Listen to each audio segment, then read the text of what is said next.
Imagine this. A book so powerful that it's banned in prisons but studied by some of the most successful CEOs in the world. Sounds like something out of a movie, right? But it's real. The book is The 48 Laws of Power by Robert Greene, and today we're diving deep into why this controversial masterpiece has sparked such polarizing reactions. Whether you're here because you're curious about power dynamics or just love understanding human behavior, stick around, this one's going to blow your mind. Let's start with the obvious question. Why would a book be banned in prisons? Well, according to reports from multiple correctional facilities in the US, the 48 Laws of Power was flagged for its potential to encourage manipulative behavior among inmates. Think about it. A guide that teaches people how to gain influence, control situations, and outwit others could easily be misused in an environment where power struggles are already intense. For example, Law number 1. Never outshine the master, advises staying under the radar to avoid jealousy or retaliation. In prison, that's not just advice, it's survival strategy. And while this isn't officially confirmed everywhere, anecdotal evidence suggests that wardens and officials have grown wary of what happens when someone starts applying these laws behind bars. But here's the twist. Outside those walls, the same principles are being used by corporate leaders, entrepreneurs, and influencers to dominate their fields. Take law number 33, discover each man's thumbscrew. This law talks about finding people's weaknesses and using them strategically, not necessarily to harm, but to negotiate better deals, build stronger teams, or navigate complex relationships. It's ruthless if misused, sure, but in business? It can mean the difference between closing $1 million deal or walking away empty-handed. So why does this duality exist? Why is something considered dangerous in one setting hailed as genius in another? Here's the thing. Power itself isn't good or bad, it's neutral. What matters is how you use it. Inside a prison, resources are scarce, trust is minimal, and every interaction carries high stakes. That environment amplifies the darker side of these laws. On the flip side, in the corporate world, competition thrives on innovation, strategy, and calculated risk-taking. These laws provide a framework for playing the game smarter, not harder. Now, let me share a quick story that brings this all home. A friend of mine who works at a Fortune 500 company once told me about his boss, a CEO known for her razor-sharp instincts. She didn't call it the 48 Laws of Power, but she lived them. One time, during a merger negotiation, she deliberately stayed silent for long stretches while the other party scrambled to fill the void. Classic law number 3, conceal your intentions. By doing so, she gained valuable insights into their priorities and fears, ultimately securing a deal far more favorable than anyone expected. Was it manipulative? Maybe. Effective? Absolutely. This brings us to the heart of the matter. Are these laws tools for manipulation or empowerment? I'd argue they're both, depending on your intent. If you approach them with integrity, they become a roadmap for mastering social dynamics, building influence, and achieving your goals. Without ethical grounding, though, they can spiral into exploitation. And that's why understanding the psychology behind them is crucial. Speaking of psychology, did you know that studies show humans are hardwired to respond to displays of power? According to research published in Psychological Science, even subtle cues like posture, tone of voice, and eye contact can significantly impact how others perceive your authority. Combine that with the timeless strategies outlined in the 48 Laws of Power, and you've got a recipe for unstoppable influence, if wielded responsibly. Alright, before we go further, I want to hear from you. Have you ever read the 48 Laws of Power? Or maybe you've seen these principles play out in real life. Drop a comment below, I'd love to hear your thoughts. And if you're finding this discussion fascinating, hit that subscribe button because we're just getting started. Alright, let's dive into the final stretch of this journey through the 48 Laws of Power. By now, you've seen how these laws can be both empowering and dangerous, depending on how they're applied. But here's the ultimate question. How do you take these principles and turn them into something that actually improves your life without crossing ethical boundaries? That's what we're unpacking in this last part. Let's start with one of the most misunderstood laws, law number 18. Do not build fortresses to protect yourself. Isolation is dangerous. At first glance, This might seem counterintuitive. Shouldn't you protect yourself from threats? Of course, but isolation comes at a cost. Think about it. When you isolate yourself, you cut off access to fresh ideas, feedback, and opportunities. Even the most powerful people in history understood the importance of alliances. Take Genghis Khan, for example. He didn't conquer half the known world by staying locked away. He built coalitions, integrated diverse cultures, and leveraged the strengths of those around him. His empire wasn't just about brute force. It was about connection and collaboration. In today's world, this law applies more than ever. Social media has made it easier than ever to create digital fortresses where we surround ourselves only with people who think like us. But growth doesn't happen in echo chambers. Surround yourself with people who challenge you, who push you out of your comfort zone, and who bring different perspectives to the table. That's how you evolve, personally and professionally. Now, let's talk about a law that ties everything together. Law number 21, play the perfect courtier. This law is all about mastering the art of diplomacy, knowing how to navigate social hierarchies without stepping on toes. It's not about being fake or manipulative.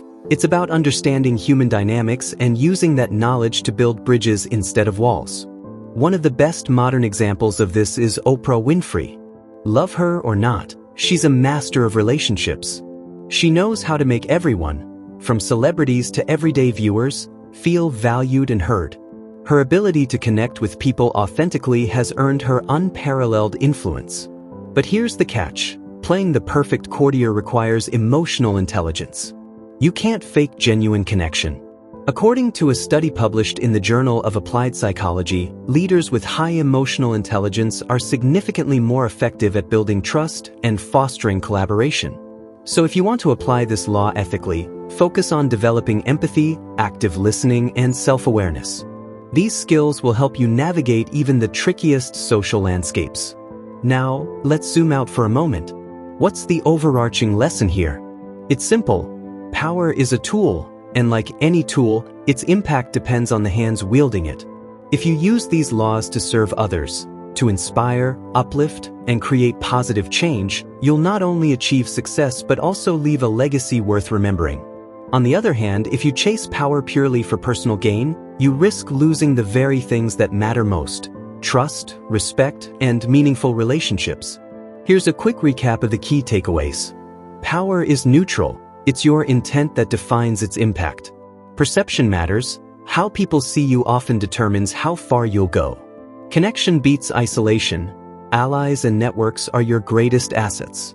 Emotional intelligence is non-negotiable. You can't lead without understanding people. And finally, here's my challenge to you. Pick one law from the 48 laws of power that resonates with you. Commit to applying it in your daily life. Not to manipulate or dominate, but to grow and contribute. Maybe it's law number 8. Make other people come to you, use bait if necessary, which teaches patience and strategic timing. Or maybe it's law number 46. Never appear too perfect, reminding you to stay humble and relatable. Whatever you choose, let it guide you toward becoming the best version of yourself.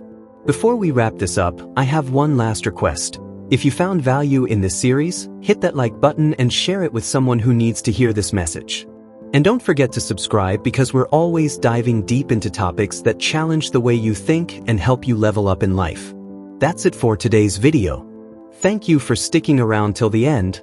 You're the reason we do what we do. Until next time, remember, power isn't about control. It's about impact. Use it wisely. Great. Let's keep going because we're about to uncover some of the most controversial yet intriguing laws from the 48 laws of power and explore how they've been applied in real-world scenarios, both ethically and unethically. This is where things get juicy, so buckle up. One of the most debated laws is law number 15, crush your enemy totally. At first glance, it sounds extreme, right? But let's break it down. In its rawest form, this law suggests that if you leave even a small opening for retaliation, you risk giving your opponent the chance to come back stronger. Now, think about history or even modern-day politics. How often do we see figures or organizations rise again after being underestimated? Look at companies like Apple. When Steve Jobs returned to Apple in the late 90s, he didn't just revive the brand, he transformed it into one of the most valuable entities on the planet. His comeback wasn't just a win, it was a masterclass in resilience and strategic dominance. But here's the darker side of law number 15. In prison settings, this principle can manifest as revenge cycles, where grudges escalate into violence. That's why correctional officers might cringe at the thought of inmates reading this book. It encourages an all-or-nothing mentality that doesn't mix well with confined spaces and limited resources. Yet, outside those walls, the same mindset has driven leaders to eliminate competition entirely, ensuring their survival in cutthroat industries. Take Amazon, for instance.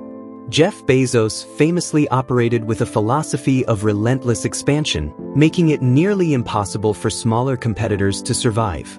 Love it or hate it, his approach reshaped the retail landscape forever. Now, let's talk about another law that's both brilliant and polarizing. Law number 27. Play on people's need to believe. This one taps directly into human psychology. People crave meaning, purpose, and something bigger than themselves. Whether it's religion, ideology, or even a charismatic leader, we're drawn to symbols of hope and inspiration. And guess what? Smart influencers know exactly how to leverage this need. Think about Elon Musk. Beyond his engineering genius, he's mastered the art of storytelling. From colonizing Mars to revolutionizing transportation with Tesla, he sells visions, not just products. He plays on our collective desire to believe in a better future, and millions follow him because of it. But, and this is a big but, this law also highlights the danger of blind faith. History is littered with examples of cult leaders and dictators who exploited people's vulnerabilities for personal gain. So while playing on belief systems can inspire greatness, it can also lead to manipulation and destruction. It's a fine line, and crossing it depends entirely on your moral compass. Let me circle back to something I mentioned earlier: intent. These laws aren't inherently evil, they're tools. Like any tool, they can be used to build or destroy. For example, consider law number 38. Think as you like, but behave like others. On the surface, it advocates conformity, but dig deeper and you'll find wisdom in adapting to social norms without losing your individuality. Imagine someone working in a highly traditional industry like finance. They might dress conservatively and follow established protocols outwardly, but internally, they could be innovating, planning their next big move. It's not about selling out, it's about picking your battles wisely. And speaking of battles, have you noticed how many of these laws revolve around perception? Perception is everything when it comes to power. A study conducted by Harvard Business Review found that over 60% of hiring managers make decisions based on first impressions alone. First impressions are shaped by appearance, tone, and body language, all elements emphasized in the 48 laws of power. Coincidence? Hardly. The book essentially distills centuries of human behavior into actionable insights. Now, here's the million-dollar question. Should you read the 48 laws of power? My answer is yes, but with caution. Treat it like a double-edged sword. Learn its lessons, but always ask yourself, am I using this knowledge to uplift others, or am I wielding it selfishly? Remember, true power isn't about domination, it's about creating value, building trust, and leaving a lasting impact. Before we wrap up part 2, I want to challenge you. Which of these laws resonates with you the most? Or maybe there's one you completely disagree with. Comment below, I'd love to dive deeper into your perspective. And don't forget to subscribe so you don't miss the final part of this series, where we'll reveal the ultimate takeaway from the 48 laws of power and how you can apply it to your own life.